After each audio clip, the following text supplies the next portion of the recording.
জন্য বেরিয়েছে, পথিমধ্যে তারা গুপ্তধন পেয়েছে। কি পেয়েছে? 4টা স্বর্ণের টুকরা পেয়ে তো মহা খুশি, আমরা বেঁচে গেলাম, আমরা ধনী হয়ে গেলাম, আর জীবনে আমাদের দুঃখ নাই, কষ্ট নাই। এবার মানুষ 3 জন, স্বর্ণের টুকরা 4টা, একটু ঝামেলা হয়ে গেল না? 4 জনে 4টা পাইলে ভালো হইতো না? মানুষ কয়জন, স্বর্ণের টুকরা কয়টা? 4টা। এবার তারা বলতে লাগলো আমাদের প্রচন্ড ক্ষুধা পেয়েছে। একজনকে বলল তুই বাজারে যা, বাজার থেকে রুটি কিনে নিয়ে আয়।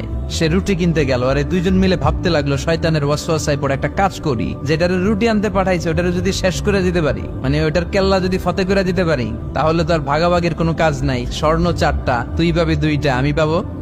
আর যে রুটি আনতে গিয়েছে সে মনে মনে ভাবে রুটিতে যদি বিষ মাখায় নিতে পারি। দেখছেন খেলা? আল্লাহ আকবার। রুটিতে কি মাখায় নিতে পারি? বিষ। তাহলে এই 2টারে বিষ মাখানো রুটি খাওয়াই দিলাম, 4টাই আমার আর ধরে কে? তো যেই চিন্তা ওই কাজ। উনিও রুটির সাথে বিষ মাখাইছে, এরাও রেডি হয়ে আছে কখন আসবে। আসার সাথে সাথে ওইটারে ধইরা আইজো মায়ের কাইলো মায়ের।